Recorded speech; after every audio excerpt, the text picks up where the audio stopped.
হরিপুর নামের শহরে পাপ্পুর ধাবা অনেক বিখ্যাত ছিল। ওই ধাবার খাবার এত বিখ্যাত ছিল যে আশেপাশের সব লোকেরা ওইখানে খাবার খেতে আসতো।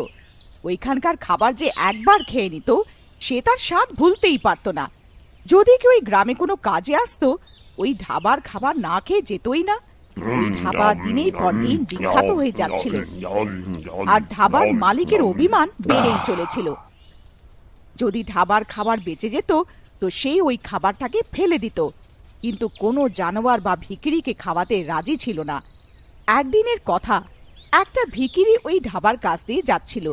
সে অনেক ক্ষুধার্ত ছিল, সে অনেক দিন ধরে কিছু খেয়েছিল না। সে ধাবার মালিকের কাছে গেল।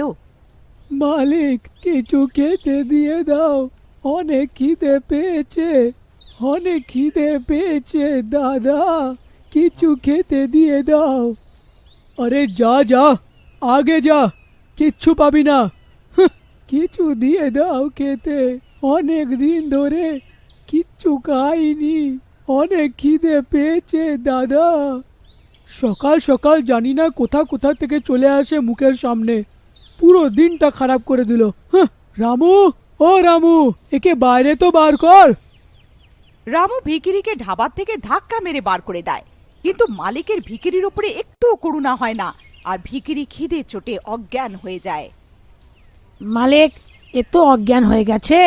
তো আমি কি করব? তুই একে দোকানের সামনে থেকে সরা, গ্রাহকদের আসার সময় হয়ে গেছে। হ্যাঁ মালিক, মালিক, মালিক, মনে হয় এ মরে গেছে। আরে, এইটা তুই কি বলছিস? মালিক, আমি ঠিকই বলছি। তুই এক কাজ কর, একে ওই ধাবার পিছনে যে কুয়োটা আছে ওতে ফেলে দে, আর কেউ কিছু জানতেই পারবে না। হ্যাঁ মালিক। রামু, কেউ কিছু জানতে পারেনি তো? কেউ কিছু দেখেনি তো?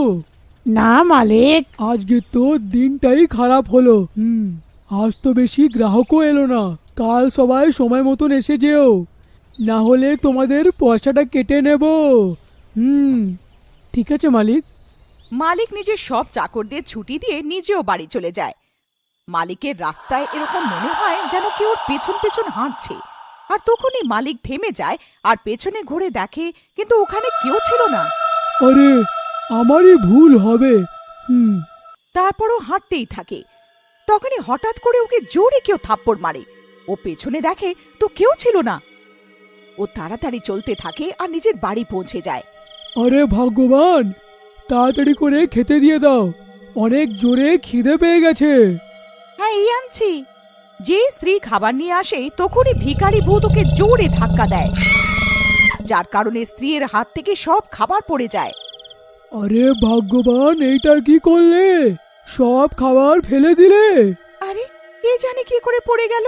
আমার এরম মনে হলো যেন কেউ আমাকে ধাক্কা মারলো। আজকে তো সব দিনটাই খারাপ গেল। পরের দিন সকালে মালিক কাউন্টারে বসে থাকে আর তখনই একটা গ্রাহক আসে আর চেয়ারে বসে পড়ে আর খাবারের অর্ডার দেয়। রামু, তাড়াতাড়ি খাবার নিয়ে এসো। এটা কিরকম খাবার? এত ঝাল। কি হলো, খাবার ভালো হয়নি? এটা কিরকম খাবার? রামু, ওই রামু, আজ তুই এটা কিরকম খাবার বানিয়েছিস? মালিক, জানি না কেরম করে হয়ে গেল, খাবার তো ভালো বানিয়েছিলাম। আজও ধাবার কোনো বিক্রি হয়নি আর ধাবার খাবার এরমই নষ্ট হয়ে যায়। এইটা দেখে ভিখিরি অনেক খুশি হয়ে যায়। পরের দিন মালিক নিজের চাকরদের বলে, আজ এরকম খাবার বানাবি যে লোকেরা আঙুল চাটতে রয়ে যাবে। আর সব চাকর আর রামু খাবার বানাতে আরম্ভ করে। খাবার তৈরি হয়ে যায়। ও, খাবারের গন্ধ তো অনেক ভালোই লাগছে। তখনই ধাবায় একটা গ্রাহক আসে। রামু, তাড়াতাড়ি খাবারটা নিয়ে আয় ভাই। বাবা বাবা, আহা, খাবারের গন্ধ তো কি ভালো বেরোচ্ছে। গ্রাহক যেই খাবার খেতে বসে ওর থালার থেকে হঠাৎ রুটি উধাও হয়ে যায়। আরে, রুটিটা কোথায় গেল? এখনই তো ছিল। ও ভয় পেয়ে যায় আর রামুকে ডাকে। রামু, রামু। হ্যাঁ সাহেব, কি হয়ে গেল সাহেব? আরে রামু, আমার রুটি গায়েব হয়ে গেল। আরে, এরকম কি করে হতে পারে সাহেব? আপনারই ভুল হবে। এই সব কাণ্ড ভুতুড়ে ভিখিরির ছিল। যে গ্রাহকদের বিরক্ত করছিল ওর ভয় পাওয়াচ্ছিল। গ্রাহকরা পালিয়ে যেত। ধাবার মালিক বুঝতে পারছিল না যে ব্যাপারটা কি। এ রোজ হতে থাকে আর দিনের পর দিন ধাবার মালিকের বিক্রি কম হতে থাকলো। একদিনের কথা, শহর থেকে কিছু লোকেরা গ্রামের দিকে যাচ্ছিল। তারা পাপ্পুর ধাবা দেখতে পেল। ওরা এর ব্যাপারে অনেক শুনে রেখেছিল, তো ওরা ধাবাতে খাবার খাওয়ার জন্য থেমে গেল আর ওর খাবার অর্ডার করে। রামু খাবার নিয়ে আসে, তো ওদের শাহী পানিরের তরকারিতে চিকেনের তরকারিতে পরিণত হয়ে যায়, যেটা দেখে ওরা ঘাবড়ে যায়।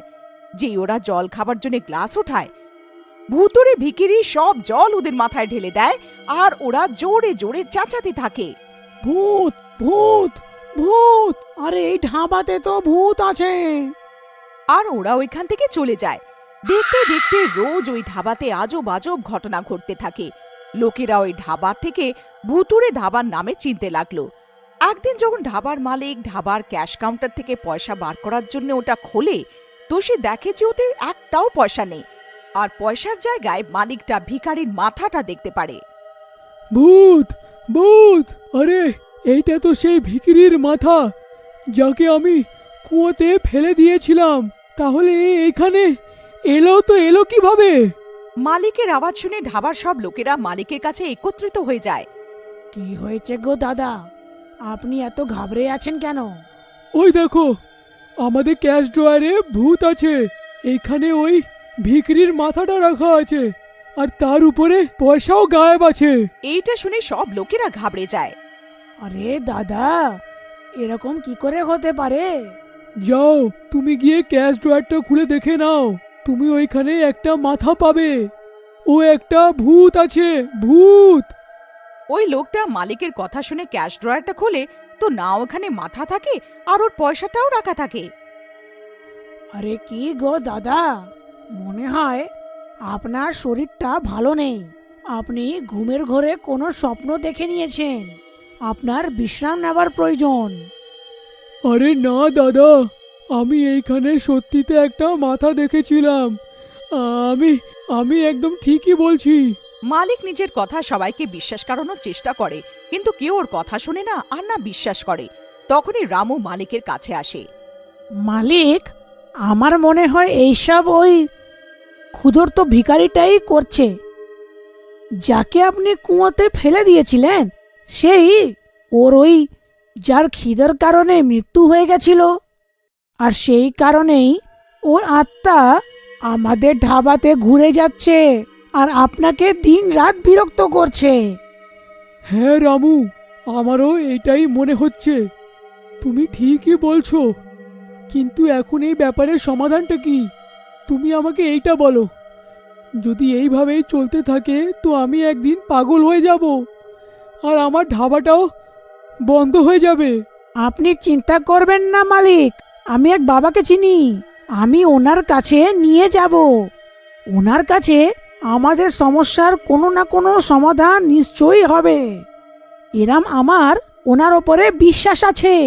আমি ওনার অনেক নাম শুনেছি। উনি সবার সমস্যা দূর করে দেয় নিজের পুজো আচ্ছাতে। রামু আর ওর মালিক পরের দিনই বাবার কাছে যায়। ওরা বাবার কাছে গিয়ে সব কথা সত্যি করে বলে। এইটা তোমরা কি করলে? তোমরা একটা ক্ষুধার্ত ভিখারির প্রাণ নিয়ে নিলে। ওর আত্মা খিদের কারণে তোমাদের ধাবাতে ঘুরছে আর তোমাদের বিরক্ত করছে। বাবা, আমাদের সাহায্য করে দিন। আমাদের ভুল হয়ে গেছে। আমরা কোনোদিনও করব না আগের থেকে এরকম। আমাদের ক্ষমা করে দিন, ক্ষমা করে দিন বাবা। বাবা নিজের শক্তি দিয়ে ওই ভিখারির আত্মাটাকে ডাকে। আমাকে কেউ বিরক্ত করেছে তো আমি সবাইকে মেরে ফেলবো। হ্যাঁ, আমায় ক্ষমা করে দাও, আমায় ক্ষমা করে দাও। আমার ভুল হয়ে গেছে। আমি পরের বার থেকে এরকম কোনো ভিখারিকে ক্ষুধার্ত যেতে দেব না, যেতে দেব না। আমাকে ক্ষমা করে দাও।